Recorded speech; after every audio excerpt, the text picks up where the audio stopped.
contemplation avant le chant. La Sangha est invitée à retourner à sa respiration. Ainsi, notre énergie collective de pleine conscience nous rassemblera en un organisme, coulant comme une rivière, sans plus aucune séparation. La Sangha toute entière respire comme un seul corps, chante comme un seul corps, écoute comme un seul corps, et transcende les frontières d'un soi illusoire et se libère ainsi du complexe de supériorité, d'infériorité et d'égalité.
Breathing in, I know I'm breathing in.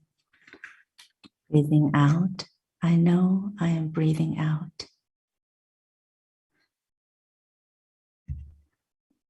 So, dear community, the organizing team, they asked us to wait for 5 minutes to check whether all the translation is okay.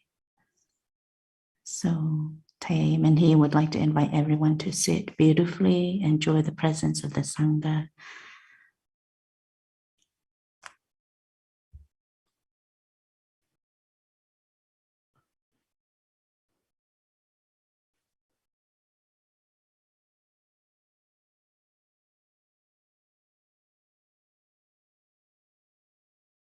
Can I take off my mask now?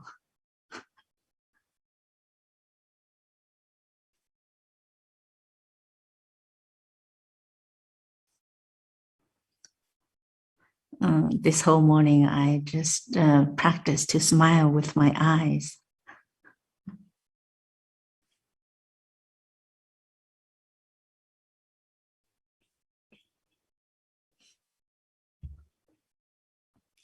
Now we can sit up beautifully. We can take very pleasant breaths, and we're aware that this is a happy moment. We're here sitting in the heart of the Sangha. Breathing in, I know clearly that I am breathing in.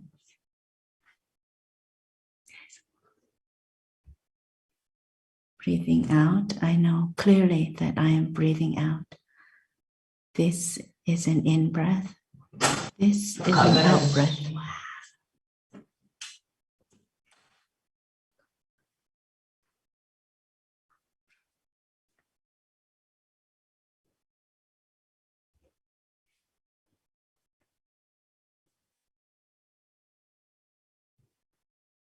Breathing in, I come back and get in touch with my face. Breathing out, I relax all the muscles on my face. I smile so that I can relax all the muscles on my face.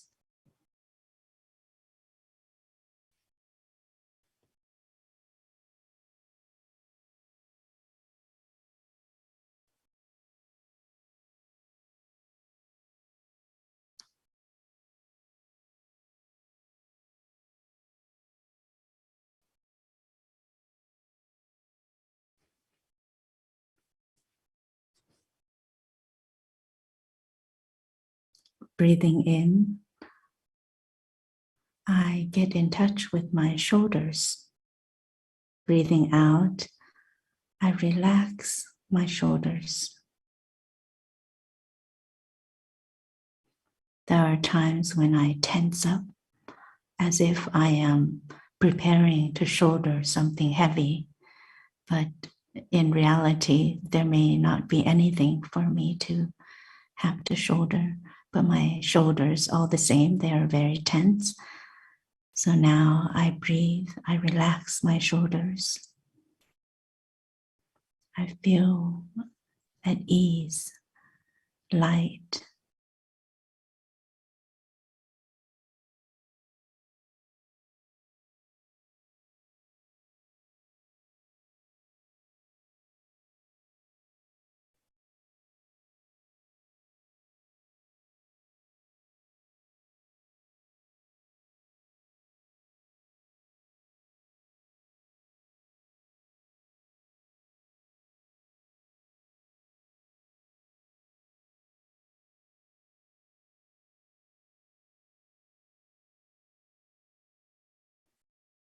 Breathing in, I get in touch with my back.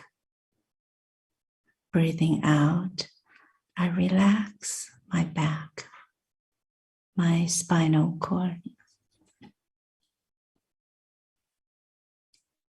My spinal cord, my back is so wonderful. It helps me to be upright, to stand, to sit, to walk. Now I completely relax my back so that I can feel light and at ease.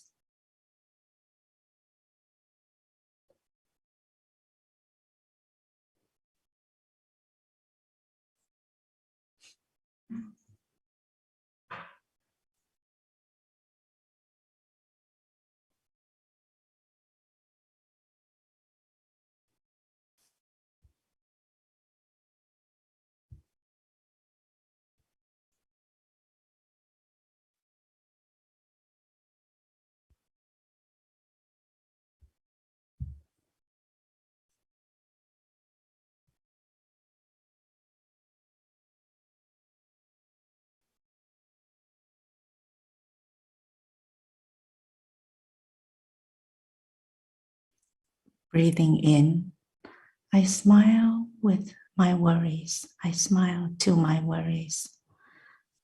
Breathing out, I allow my worries to also smile and to take a break.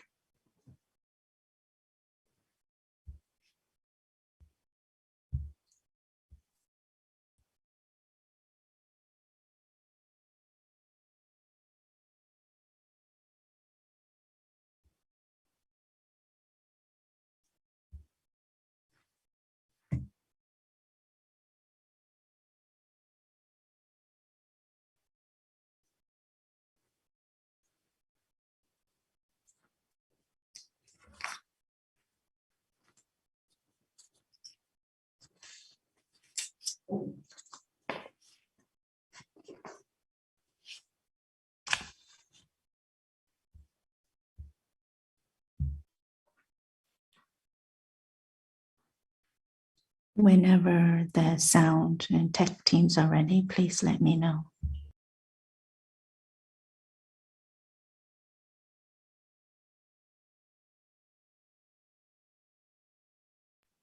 Dear Sangha, today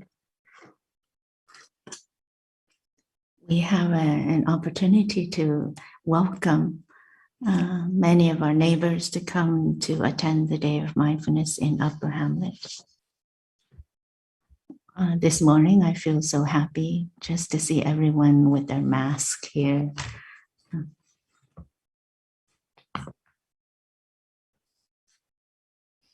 From the pandemic till now, today is the first day we see clearly that the pandemic is clearly the pandemic in Plum Village. Of course, we have gone through the pandemic, but because we have been in a bubble, and we have protected this bubble for a while, so we have not had to use masks. But at the time, we were also very stressed and very worried.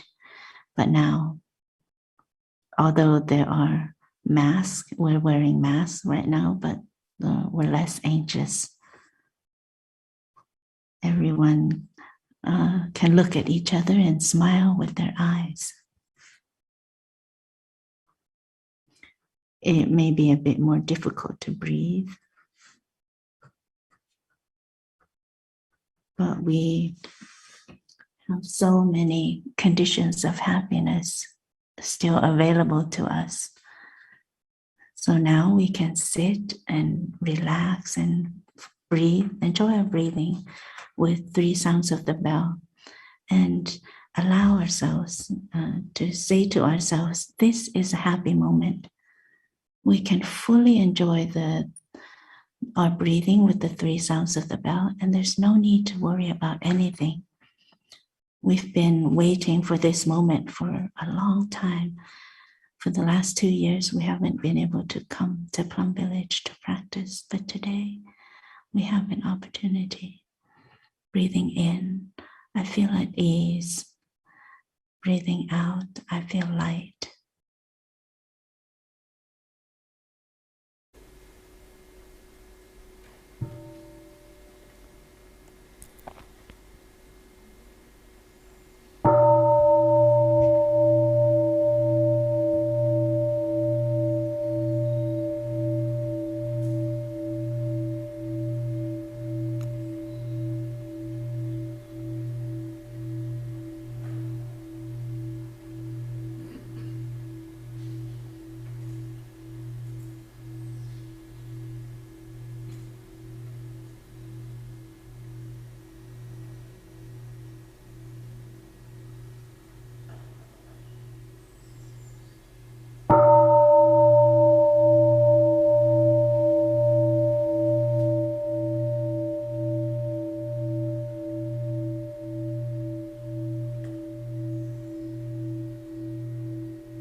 Namo Avalokiteshvara, dear Te, dear Sangha.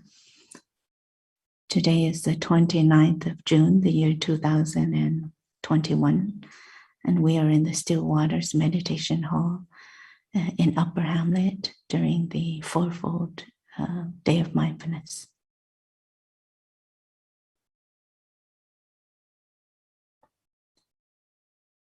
While we're sitting here listening to the Dharma Talk, or during the day, whenever we have an opportunity to walk together in Upper Hamlet, we can remember that this is a condition of happiness.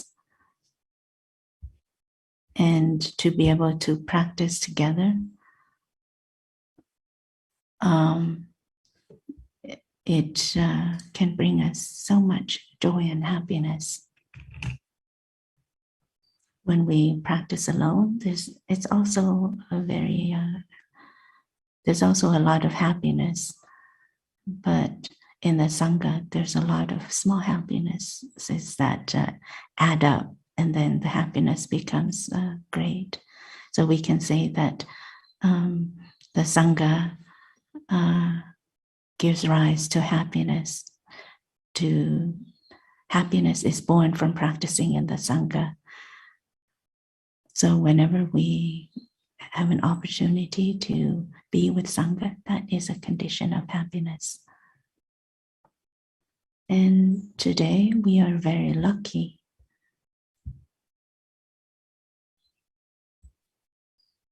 The Sangha has sat together and to create this opportunity for us to be able to practice.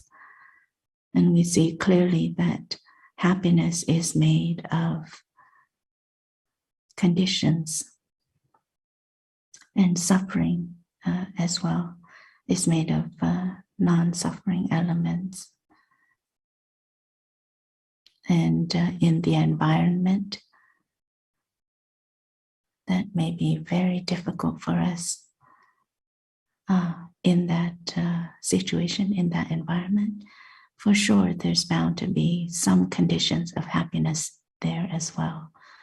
So if we are an intelligent practitioner, we can learn how to lean into that small bit of happiness that's still available so that we can overcome our difficulty.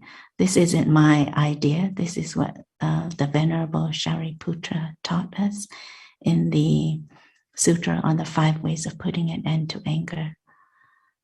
So even though the other person someone might have caused so much difficulties for us, or maybe our life contains so much difficulties, but as practitioners of mindfulness, we're bound to be able to recognize the small bit of happiness that's still available, and we can take refuge in that happiness in order to overcome our difficulty.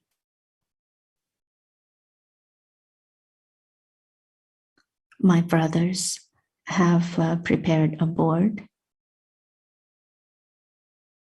and they've drawn a garden with many beautiful flowers. Now we can come back and we can be in touch with the garden within to be able to recognize the flowers and the wonderful seeds, wholesome seeds that are there in our garden. Before we do some gardening, we have to be able to recognize in our garden which are the flowers. Otherwise, we enter the garden and we just weed everything from flowers to weed to grass, everything. So it would be a pity if we uproot the flowers. So for us to renew ourselves, renew the Sangha, we have to be able to recognize what are the wonderful seeds that we have. So this is a way of practice in Buddhism, a way of looking into our minds. And on the board, we have drawn 21 wholesome mental formations.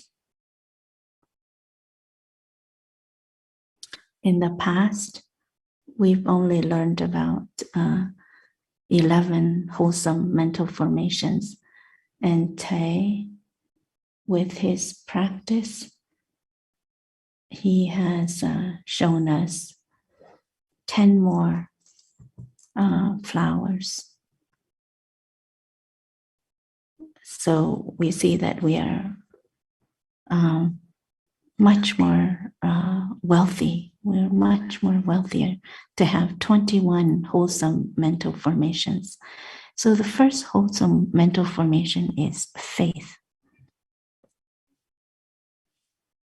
We believe in what is beautiful, what is good, and we know that that goodness, that beauty is there, available inside of us and around us.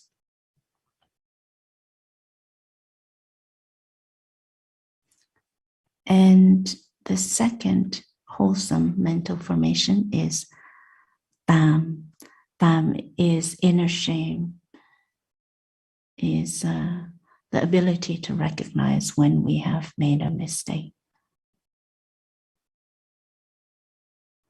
Coming back, we can see that there are things that we're not so skillful yet, or we haven't been able to improve. Maybe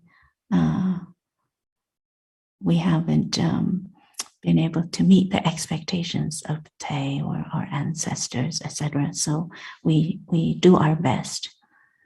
The third wholesome mental formation is Gui. It means to feel shame before others. It means to recognize the mistakes that you've done to others. The fourth one is non-craving, or the absence of craving. So we don't chase after fame or power or money, etc. We have the capacity to stop, to know what is enough. And this seed of non-craving, we can also call it the seed of knowing enough, knowing that we have enough. So I see the brothers and sisters, they're very lucky because they live in an environment where we live in an environment where we water the seeds of non-craving in us. Out there, we can have so many pairs of shoes. We have so many pairs of outfits and clothing, but we only have one robe, one kind of robe, and everywhere we go, we just need to wear this robe. It's less worrisome. We don't have to pick and choose what outfit to wear, which pair of shoes to wear.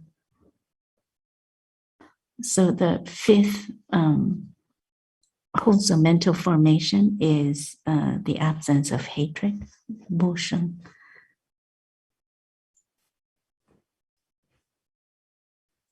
Wholesome here means not to give rise to hatred, either for ourselves or for others, or for life.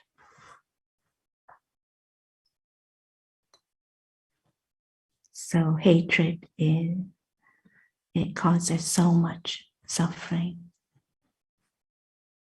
The sixth wholesome mental formation is the absence of ignorance. The seventh is diligence. And the eighth is Ken'an. It means ease, to feel at ease.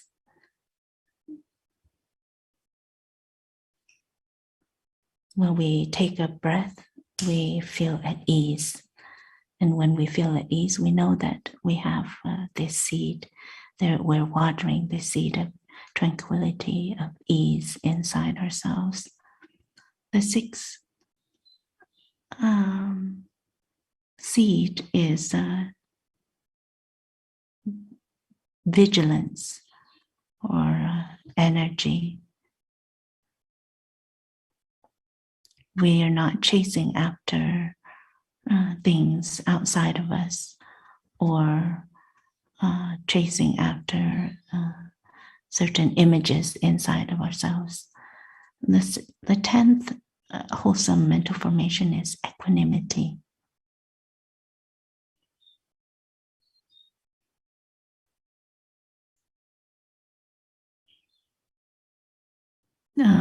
We're not caught in our difficulties, and neither are we caught in our happiness. What do we do that is nourishing or good? We can also learn to let it go after we've accomplished it. So after each chanting session in the monastery, we practice to what we call sharing the merit. So we offer up the merit of what we've just done to our parents, teachers, friends, all beings. So we're not caught in what we've just done. We offer up the merit and let go. So the 11th mental formation is ahimsa, non-harming. Ahimsa in Pali means not to do harm to anyone, all beings, and all life. We can translate it like in Vietnamese, they say Bakai, it means non-harming, to protect life. When we practice the first mindfulness trainings, in the first of the 5 mindfulness trainings, we are watering the seed of ahimsa inside of us, the seed of non-harming and not killing inside ourselves and as well as towards the environment. So we will move on to the mental formations that are added by Tay, non-wholesome mental formations that Tay has added. The 12th one would be non-fear.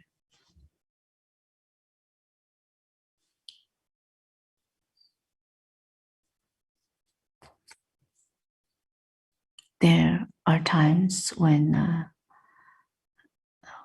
our imagination, it also brings about a lot of fear and anxiety, stress. So the 13th wholesome mental formation is the absence of anxiety.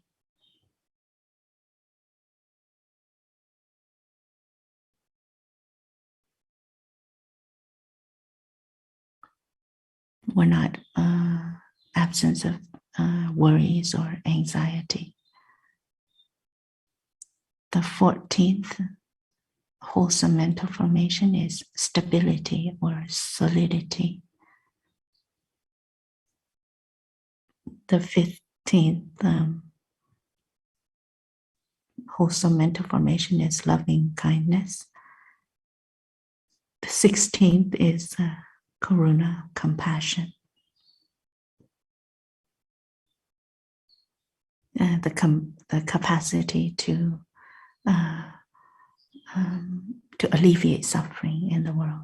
The 17th wholesome mental formation is joy. This is a wonderful seed in us. It also has another meaning. For example, if someone should ask us to do something, and we're very happy to help them out. So we say, we do it with joy.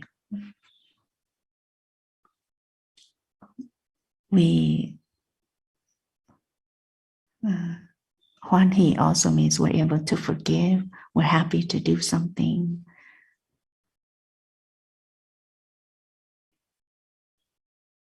Or when someone has made a mistake towards us, and we're able to let go, we're able to forgive. That's called He means joy, and sat means to let go. So we have, so someone who has this seat is someone who is very pleasant to be with. Very easy to approach everyone, and it's easy for everyone to approach this person. So this seed, we can call it, in Vietnamese, they can use the word pleasant, dễ chịu. So you can smile to anything that should happen. That's pleasant to be with. The next wholesome mental formation is humility.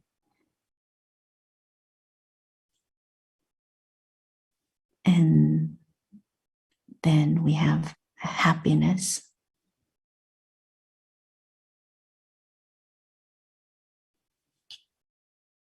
The 20th wholesome mental formation is the absence of fire or feverlessness. Fresh, you can translate it as freshness. Thanh means is clear, pure. Lương is fresh, pure and fresh. So we don't feel burning with something. The last wholesome mental formation is freedom or sovereignty, having sovereignty over our lives. When Avalokiteshvara looked deeply into the 5 skandhas, the 5 aggregates, he saw that the 5 skandhas, they did not have a separate self and separate self-entity. And once he recognized that, he had overcome his suffering and he had liberation. That is the seed of solidity, of sovereignty as well. That's a seed of sovereignty, sorry, not solidity. So now we can listen to one sound of the bell and smile to our mind, smile to us, to ourselves, and recognize that we have a very beautiful garden inside of us.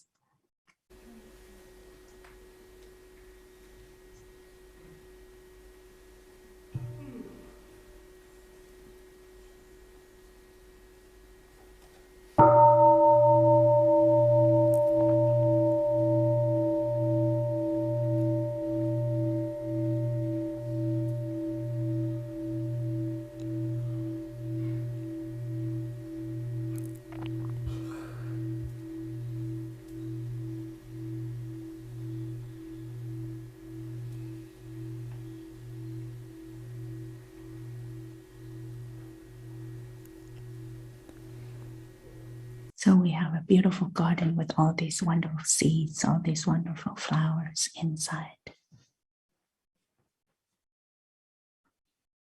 To do beginning anew with ourselves, to renew ourselves. The old term in Vietnamese is sám hối. It means to begin anew. In the sám hối means kind of repentance, but the new word is for us is begin anew. In the Pali, it's sama. It means good, it means correct, it means right.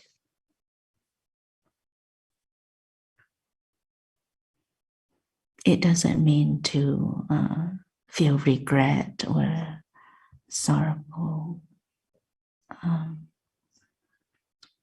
So the meaning of beginning anew is very beautiful.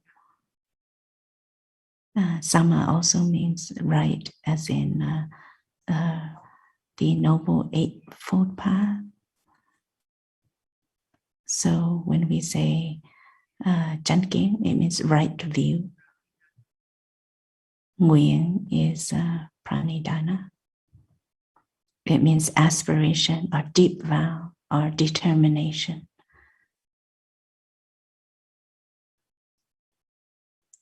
So our determination, our wish to come back and to recognize the beautiful,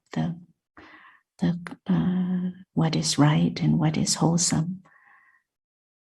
And to have a vow or an aspiration, it has to have 3 elements for it to be a correct vow in Buddhism. One is that we have to want to go in the direction of beauty. And the second condition is whether this direction is of benefit to ourselves and others. And the third condition is whether this direction brings us peace and happiness.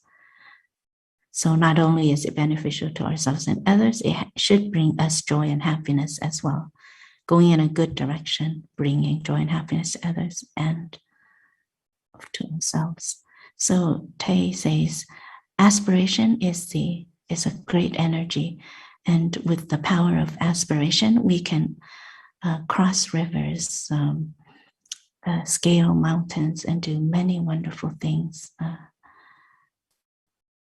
accomplish many wonderful things for life. And with our aspiration, we can be determined to go on our beautiful path. And so when we're determined to go on the beautiful path, we give rise to a deep aspiration.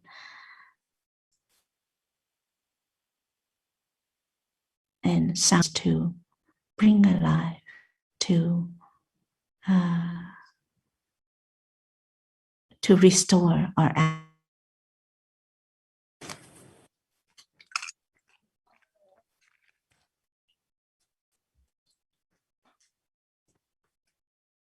So sometimes we have difficulties,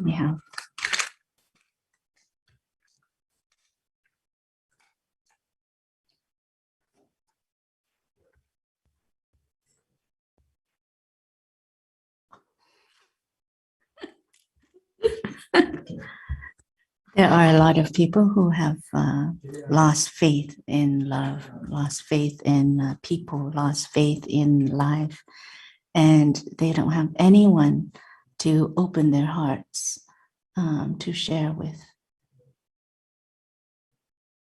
And the Buddha can represent a person whom we can open our hearts to. And that person, the people whom we can open our hearts to could be our teacher, our parents, our children, our brothers and sisters, our loved ones. And after having established communication again, then we can share about our difficulties. So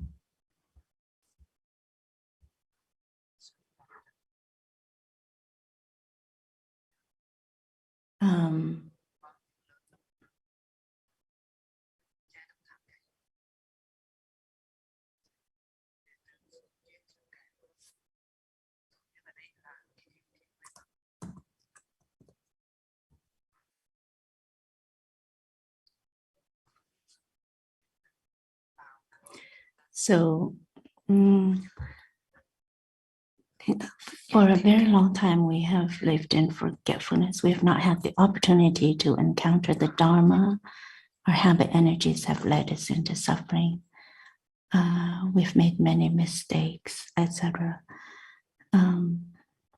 So sometimes we have to take refuge in the wholesome conditions, in the wonderful conditions, in order to get stability. So if we have time, we can reserve our time to drink tea, or to read a book, or to plant some flowers, or to write love letters to our loved ones. So we ourselves can create the good conditions for us. And we can take refuge in those good conditions. And the Dharma is one of the wonderful conditions. And they're the practices that we have been transmitted.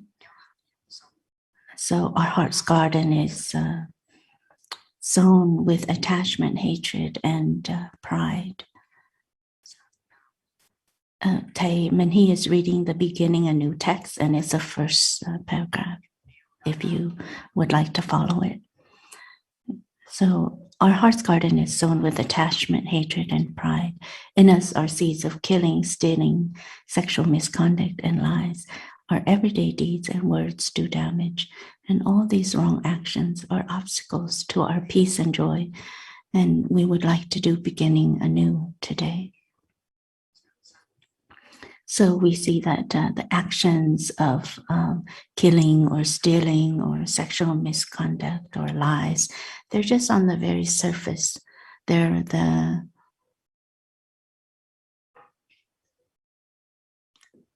normally,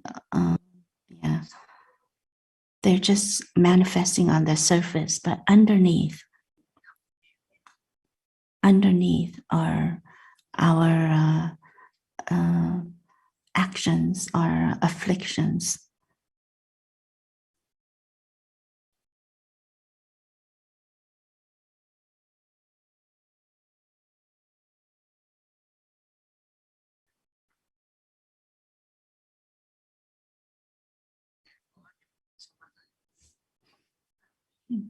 Him and he is saying, oh, this board is so beautiful, but I have to erase it nonetheless.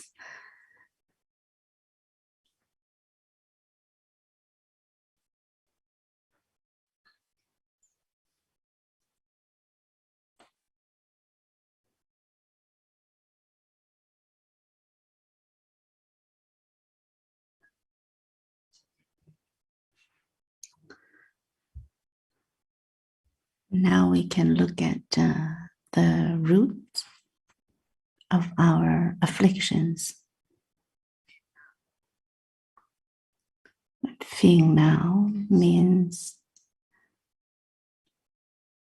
in the Sanskrit, it's klesha.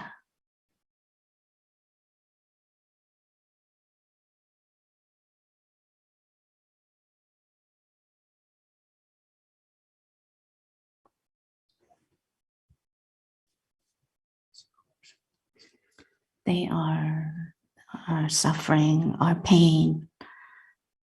And in Buddhist psychology, we speak of 6 different kinds of kleshas. And that is greed,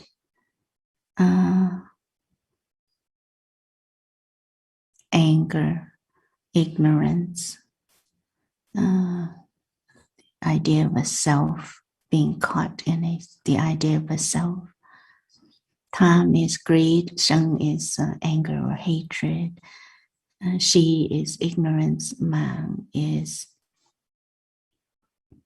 our sense of self, our attachment to the idea of self, and Ging is wrong view.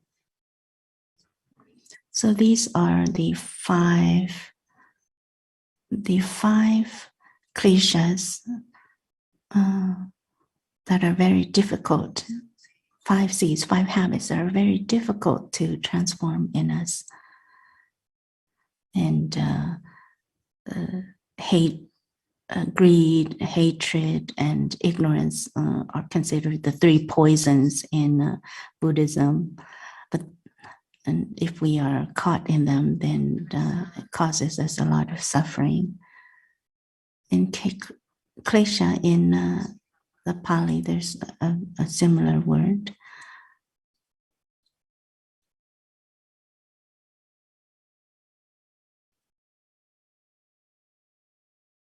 Arava. Arava means to fall, to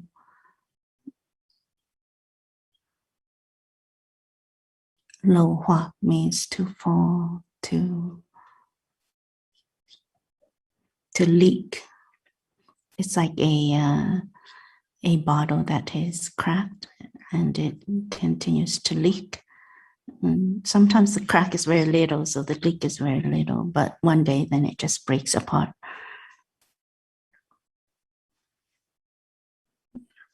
So to crack, lo hoak means to be caught in darkness. And we have a practice that is called vô lo, means to non-regression. Lo hoak means to regress, to fall, to leak. And vô lo means non-regression.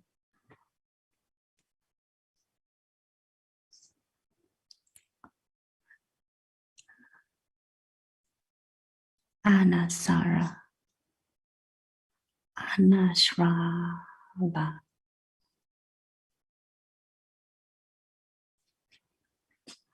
Vô lo means non-regression.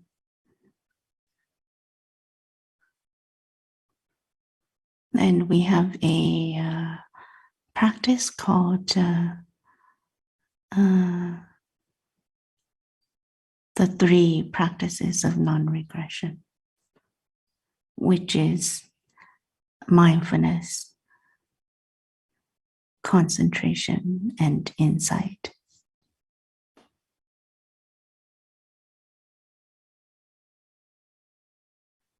The three trainings for non-regression: mindfulness, concentration, and insight.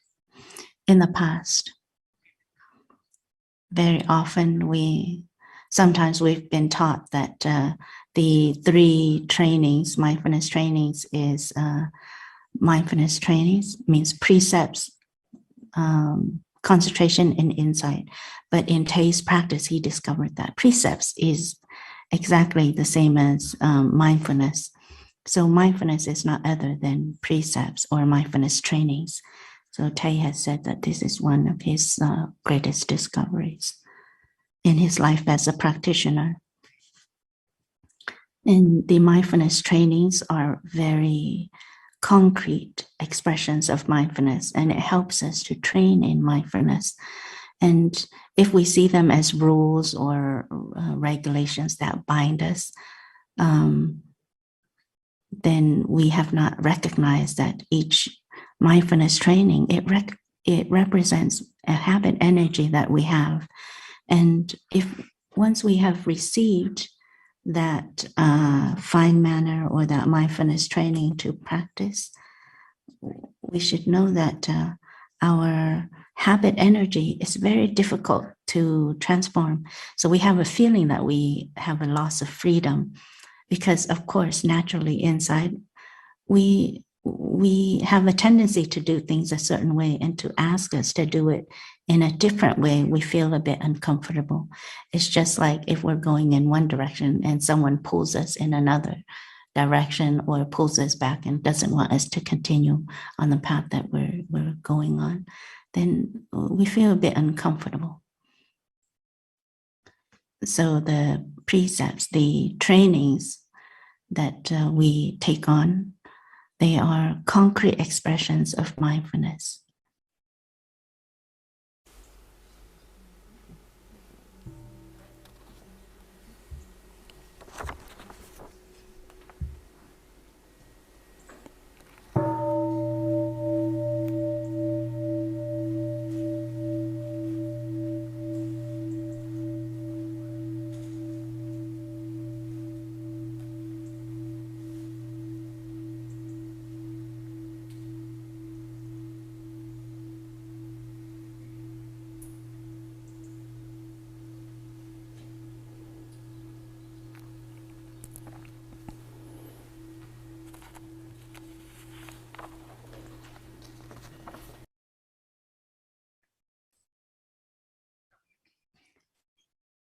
Among these afflictions, there are also 20 other afflictions. If we want, we can look for them in the book Understanding Our Mind. And Te also included 3 other afflictions that are very relevant to our time. That is fear, anxiety, and despair. And those are afflictions that also cause so much, bring us so much suffering in our time, in our society today. I'd like to read the next part. I see that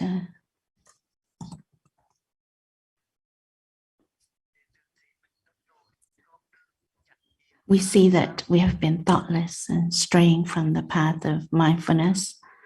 We have stored up afflictions and ignorance, which have brought about so much aversion and sorrow. And there are times we have been weary of life because we're full of anxiety. And because we do not understand others, we are angry and resentful. And first we try to reason with each other, then we blame. And every day the suffering increases, making the rift greater. So this part speaks about our habits of suffering, the causes of suffering, the causes that have led to our suffering. So the first reason is maybe because we've been straying from the path of mindfulness. The second is we've been unmindful. The first is we've been unmindful. And the second is we've allowed our suffering to accumulate. And the third is that we carry so much anxieties and worries, and it takes away all the space in our minds, takes away all of the space in our mental space. And so it doesn't allow us to come back to really take care of ourselves. And the fourth root of the afflictions is we keep wanting to argue. We want to reason. We don't really receive what is input, and we just want to reason. If anyone should shine light on us, or to give us some feedback, or to give us some constructive input, we are not able to receive it. And we just say, oh, it's because of this, because of that. We have a tendency to reason, and we're not capable of accepting or receiving the guidance or the suggestion or input. So these are the 4 reasons that bring about a lot of suffering, 4 causes that bring a lot of suffering. When I first came to Plum Village, I learned something new. And that is, occasionally I hear the line, oh, no problem.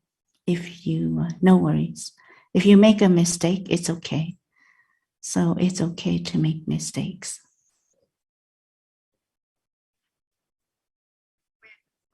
In the beginning, I was not used to this. It's okay to make mistakes. But because my brothers kept repeating this line, it's okay to make mistakes. So then I got used to it.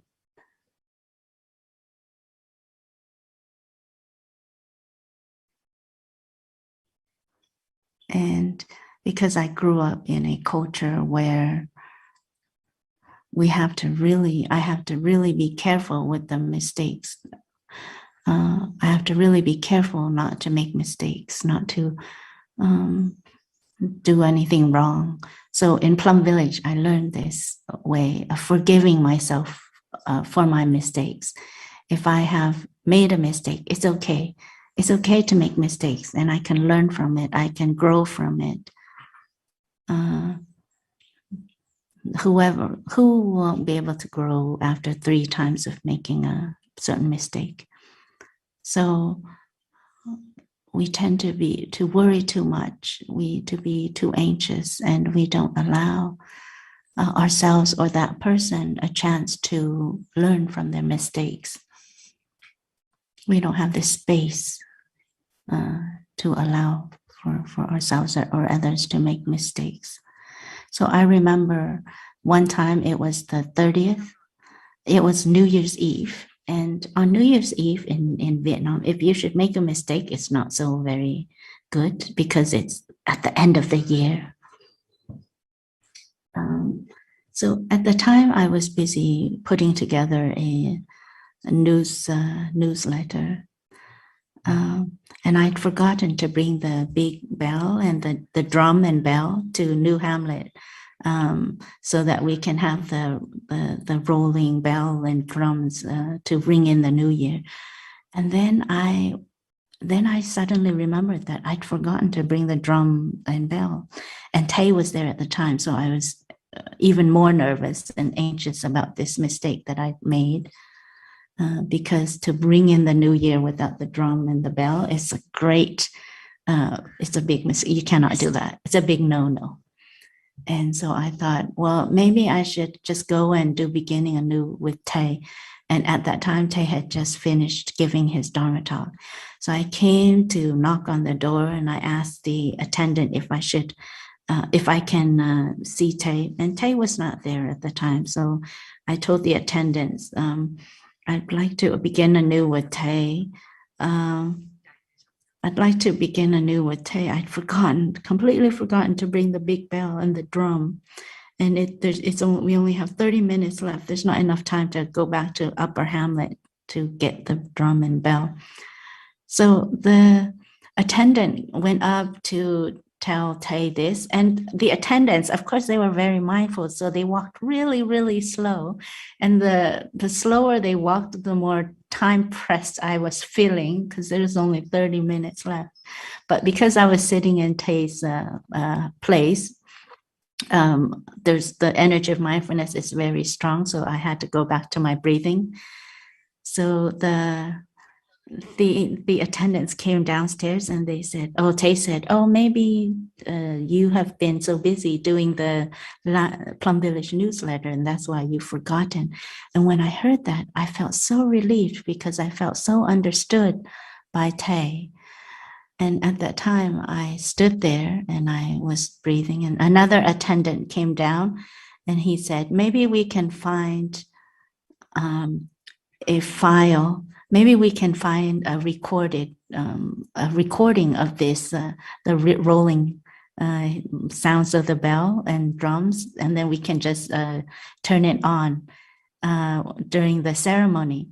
And I thought, Tay is so intelligent and he's so versatile.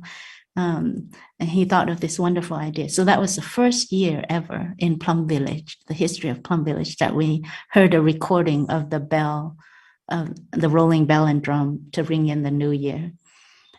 And so at that time, I went into the room, Tay's room. I did have the faith that Tay would be able to understand me and to forgive me my mistake. And I knew ahead of time that he wouldn't punish me or anything, hold it against me.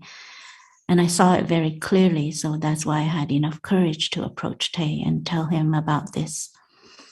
And it was just that one time, and I could never forget it. So every single time I feel that it's difficult for me to forgive someone, I always remember this instance where Tay was able to forgive me of that one big mistake I made. So then I train myself to forgive others in return. I'd like to continue reading the text, otherwise we'll run out of time and we won't have time to move on to other activities. So in this section, there is something that we need to pay attention to, and that is our guilt.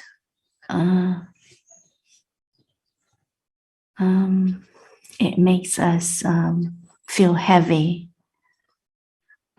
We keep chewing over and over the mistakes that we've made in the past.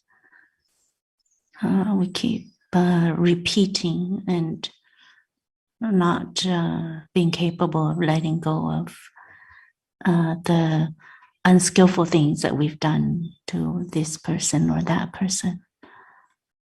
Or sometimes we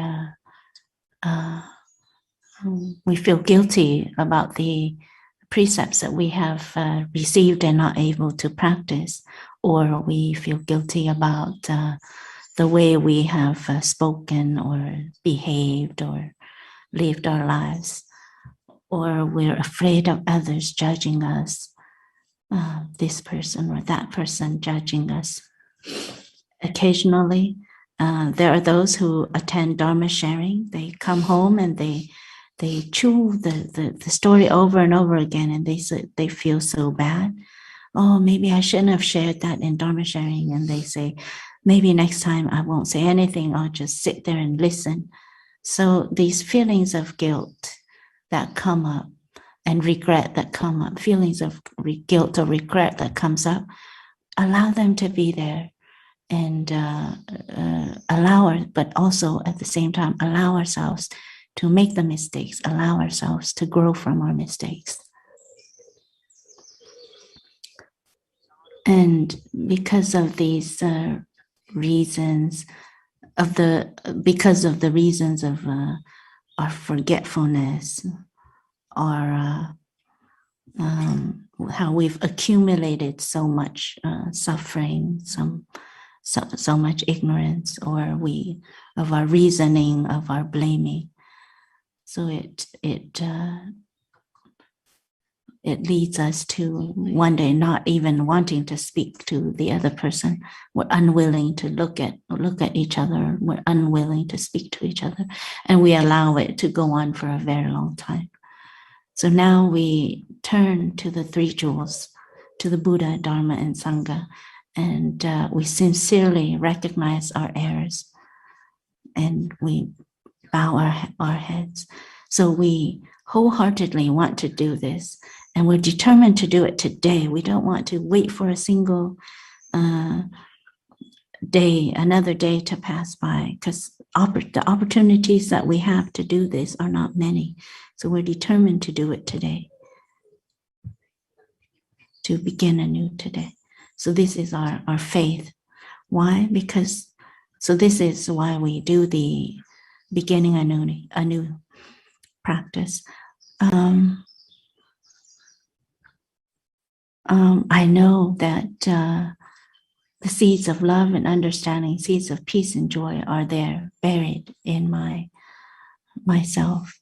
But because I don't know how to water them, the wholesome seeds do not sprout fresh and green. I continue to allow sorrow to overwhelm me. And we're used to chasing after a distant happiness. And my mind is occupied by the past, or worry about this or that in the future. And we keep circling around in our anger and our worries. And we take for granted the gifts of life that we have. And we trample on our happiness. And month follows month. We continue to be like this. So now in the presence of the Buddha, we want to do beginning anew. We don't delay this any further. So the Thay had created Plum Village as an environment where we can water our wholesome seeds, and as an environment where we can generate joy and happiness every day. Transforming suffering, transforming pain is also very important, but equally important, we have to learn how to generate joy and happiness every day. Otherwise, it would be very difficult for us to transform the pain and the suffering. If we don't know how to generate joy and happiness every day, our pain and suffering just has more chance to grow. So the first thing we do when we come to Plum Village, our first training is to be able to generate a moment of joy, a moment of happiness. So Plum Village is not a hospital, not necessarily a hospital, a mental hospital, or a hospice.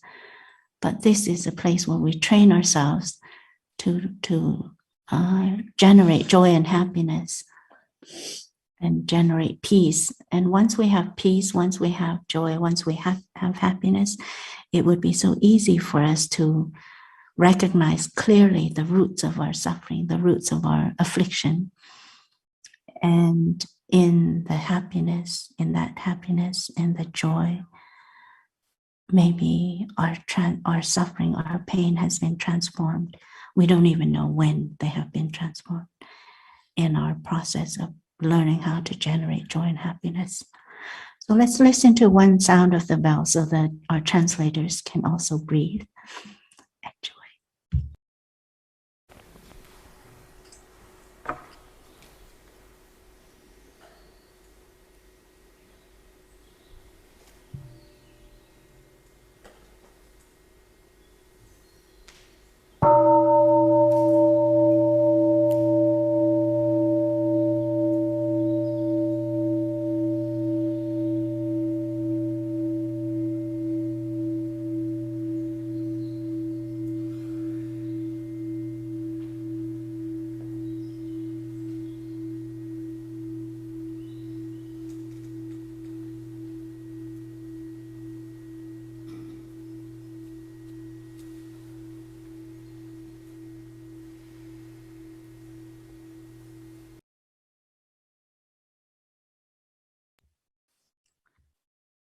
My watch tells me that we've been sitting for more than an hour, so let's all stand up together and to practice some mindful movements, and then we can sit back down to continue listening to the Dharma Talk.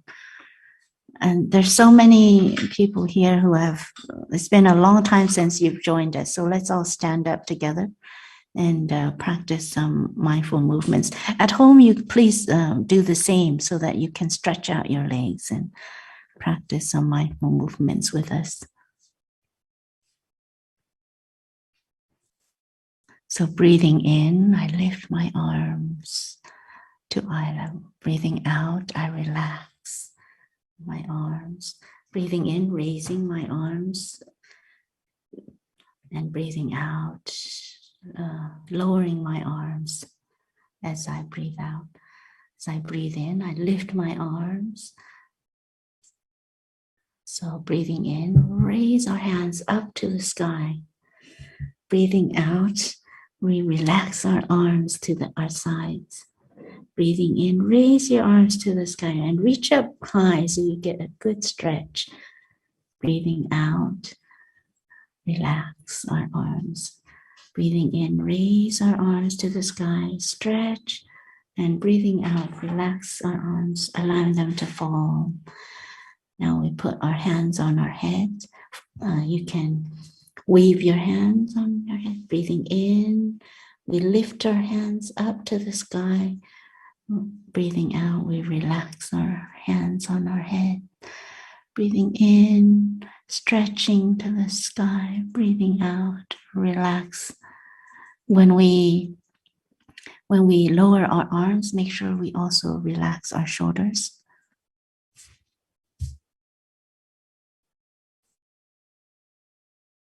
Breathing in, raise our arm to the sky. Breathing out, relax. And we can put our hands on our hips, and we will, with our head, we can draw a circle. So with a half circle, we breathe in, and with the other half circle, we breathe out. So breathing in and then breathing out. Give yourself a really good stretch. Our hips to move around in a circle. Our head drawing the circle.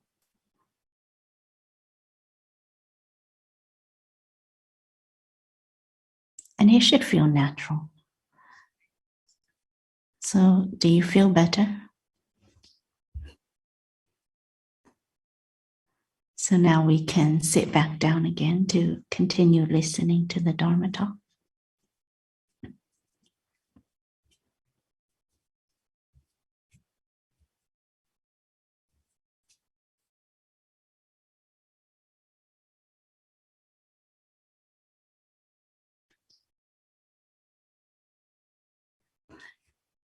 Today, I felt a little bit of the atmosphere of the summer retreats that we would normally have here in Plum Village.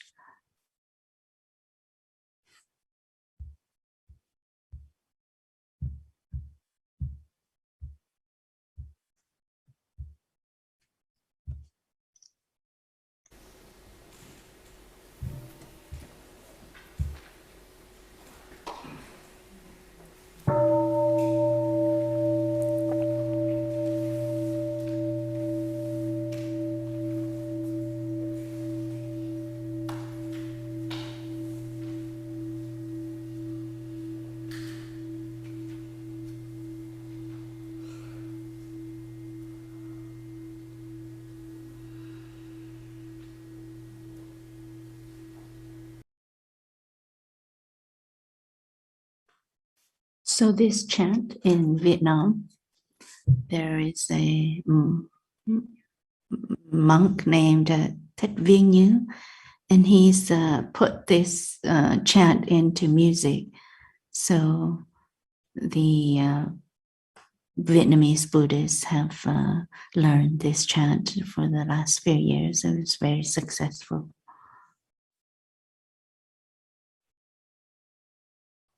It's become very popular.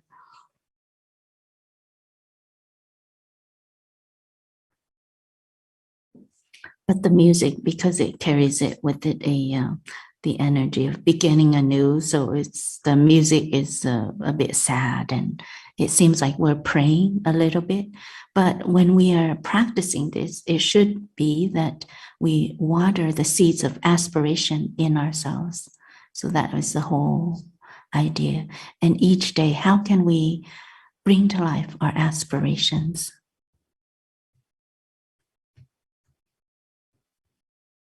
So this is the next part is asking the support of our of the Buddha and of the patriarchs, of our spiritual and blood ancestors.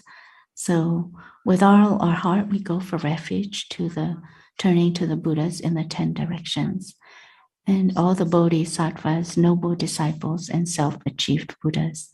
Very sincerely, we recognize our errors and the mistakes of our wrong judgments. Please bring the balm of clear water to pour on the roots of our afflictions. Please bring the raft of the true teachings to carry us over the ocean of sorrows. We believe that our spiritual ancestors and blood ancestors are always there to protect us, to support us.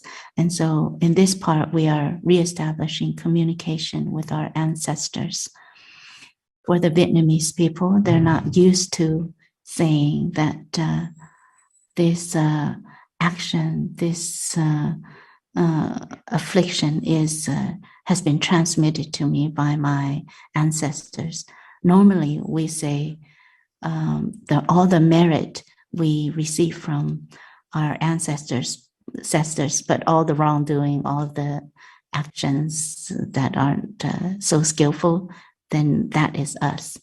So for the Vietnamese people, we have a tendency to say, when good things come to us, then we say, oh, this is from the merit of our ancestors. And then when we've made a mistake, then we say, oh, this is our fault, because we are afraid of being disrespectful to our ancestors.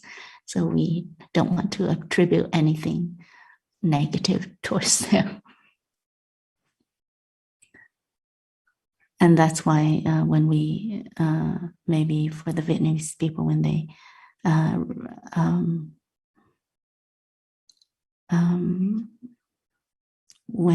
they come across difficulties or have made mistakes, then there's a tendency to go back and to practice and to train ourselves. So to begin anew our actions, to begin anew the way to renew our way of speaking, our way of behaving, our way of acting. So there is the collective action and collective karma and individual karma. There are things that are collective, and there are things that are individual. So that part we just read is, asking for support from outside, and then this next part is from our own efforts. So we cannot just pray or ask for support, but we have to also get down to the practice. So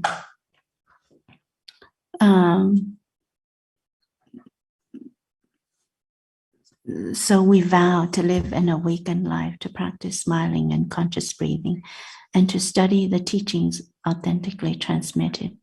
Diligently we shall live in mindfulness. So these are the things that we have already given rise to. These aspirations we've already given rise to. And it's a matter of remembering to practice mindfulness, to practice smiling, to practice mindful breathing, mindful walking. And so long as we continue to practice mindful breathing, we know that our connection to Te, to the Buddha, to the Sangha is still there. And we can always receive support from them. But once we forget about our mindful breathing, once we forget about our mindfulness practice, we lose that communication, that contact. So we shall diligently live in mindfulness. We come back to live in the wonderful present moment, to plant our heart's garden with good seeds. So it's very clear what we need to do in our daily lives, the kinds of seeds we need to water in our daily lives.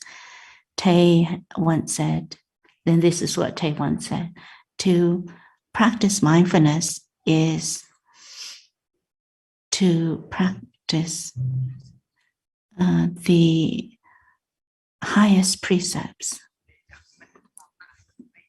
to place ourselves to come back to the here and now, to be able to be in touch with the wonders of life. So coming back to the present moment and living deeply in the present moment, that is the most basic precept. So dwelling happily in the present moment could be considered as a mindfulness training, as a precept, as a foundation of the practice of mindfulness. And so Te said, to come back to the present moment and to live deeply the present moment, that is the most basic mindfulness training of all the mindfulness trainings, whether they are the 5 mindfulness trainings, the 14 mindfulness trainings, or the 250 or 342 mindfulness trainings that the monks and nuns have to take. So with mindfulness, when we're able to come back to the present moment, we can avoid making a lot of mistakes and to be able to dwell in the present moment, dwell peacefully in the present moment. So this is what Te has said. To be able to come back to the present moment and to live deeply the present moment is the most basic mindfulness training. So mindfulness training is the foundation. Mindfulness is the foundation of the precepts or the mindfulness trainings. So the third vow is, no, I've read that already.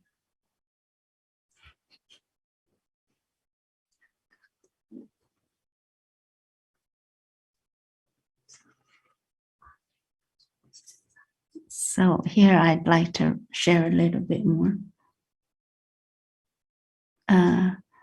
about receiving the praktimoksha, because we will have a great ordination ceremony and our novice monks and nuns will be able to receive the praktimoksha and become fully ordained monks and nuns, become bhikshus and bhikshunis. So to receive the praktimoksha, the 250 or the 342 precepts, is to help us to recognize ourselves more deeply, because each precept points to a habit energy that we have. So there are the bigger precepts and also the major precepts and the minor precepts. And each precept is there to help us to go in a direction of freedom and bright and light. And the moment that we kneel down in front of the Sangha to receive the Praktimoksha is a very important moment. So first of all, the Sangha will do this, to do a Sangha Karman, and is to ask if everyone is in harmony, is everyone in agreement to do this ceremony today. So the energy of harmony, the energy of clarity, the powerful energy of the Sangha at that time is very important. So we have to learn a little bit about the Sangha Karman procedure. So this is true of the Sangha Karmans that we would have to do before reciting the 5 mindfulness trainings or the 14 mindfulness trainings. So first of all, the people who are present has to come back to their mindful breathing so that we can establish our mindfulness and concentration. And this is called our noble presence. So we don't walk back and forth, we don't make noise, even if we sneeze, we have to be careful not to make too much noise. Or if we had to blow our nose, etc., we have to do it very quietly. So in this environment, we keep the noble silence. We don't make noise. So first of all, we establish our presence, our true presence there, and then we contribute to the noble silence. And the third is that everyone present has to answer whether it's clear and complete, whether you've heard the request and the proposal clear and complete. And we have to answer with all of our mindfulness and concentration, clear and complete. So there would be a question that would be asked during the Sangha Karman procedure, meaning, is this proposal clear and complete? So the whole community will say, answer in return, clear and complete. And when we say clear and complete, we have to be able to say it with our mindfulness and concentration. And this way we help to create a very powerful energy in the hall where the transmission is taking place. And this powerful energy will also support everyone in the hall, as well as the ordinees who will receive. So that's the first. So the second, when the ordinees are asked, are you willing to receive the precepts and practice the precepts? You have to say, yes, I do, very clearly and loudly and very clearly. So at that time, you're not nervous about it anymore. You say very loud and clear that you're willing to take on these precepts. So yes, I do. At that moment, we have no more fears. We're willing to cross oceans and whether there are so many difficulties in oceans that we have to cross, we're unafraid. And this moment, we are determined to take on these precepts. So we open our hearts to receive the precepts. And once we open our hearts, open ourselves, the powerful energy of mindfulness and concentration of the Sangha will enter us, will permeate us, and it will help us and give us support on our path of practice. And so that we can be peaceful and we can be free. So the third vow is I would like to practice looking deeply and to understand deeply, to be able to see the nature of all that is, and to be free from the bonds of birth and death. So to be able to see the nature of all that is also to be able to recognize the seeds that we all carry within us. The following vow is, we learn to speak lovingly and affectionately, and to care for others, whether it is in the early morn or late afternoon, and to bring the roots of joy, to bring joy to many places, and helping people to abandon sorrow. So this is from our aspiration to practice mindfulness, is the first one. The second is to be able to water and nurture the good seeds in us. Whether in the most difficult situations, we have to be determined to safeguard and to nurture the good seeds in us. And the third vow is to look deeply into our suffering and to know where we're going. When we want to go in a certain direction, we have to ask ourselves, is this direction, will it lead us to happiness, to peace, to joy? And the fourth is to learn how to offer others loving speech and deep listening. Offer ourselves and others deep listening and loving speech. So when we practice, we're always, we also want to respond with gratitude to the kindness of parents, teachers, and friends. And we want to also offer up the merit of our practice to those whom we love, to our loved ones. So this is the energy that would help us to move forward on this path. So with deep faith, we light up the incense of our heart, and we ask the Buddha to be our protector on this wonderful path of practice. And we vow to practice diligently, cultivating the fruits of this path.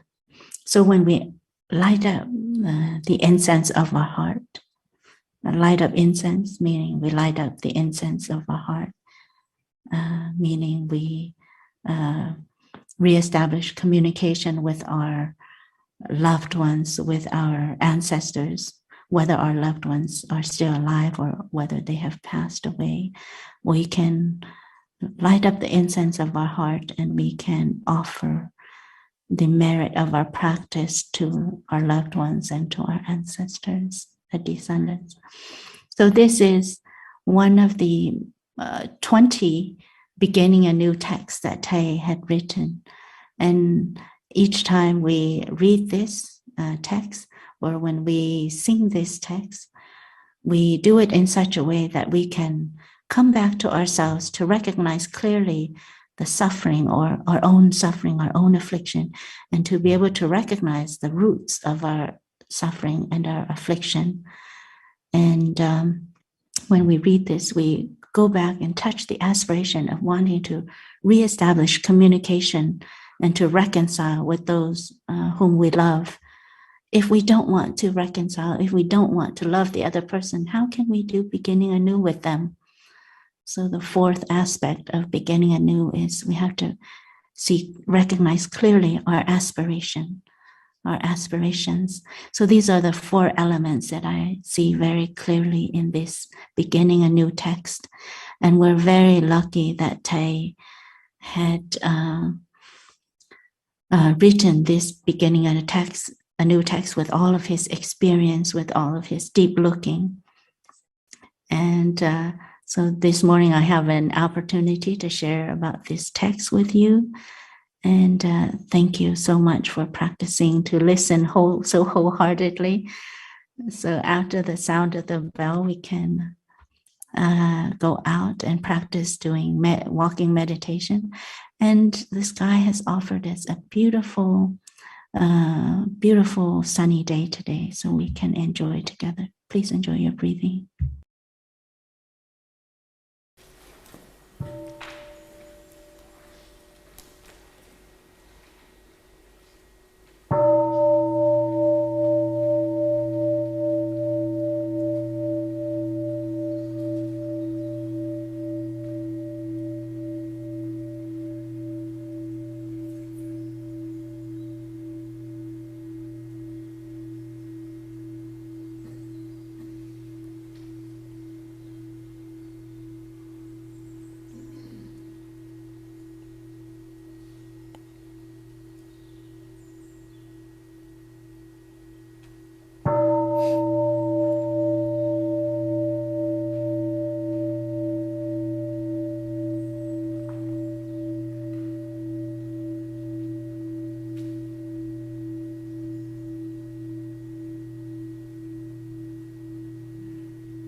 So for those of us at home listening to the translation, thank you so much for joining us online this morning. And we apologize. At one point, we had lost the internet connection, so you weren't able to hear a part of the Dharma Talk, but the translation will be uploaded later, I think, at some time.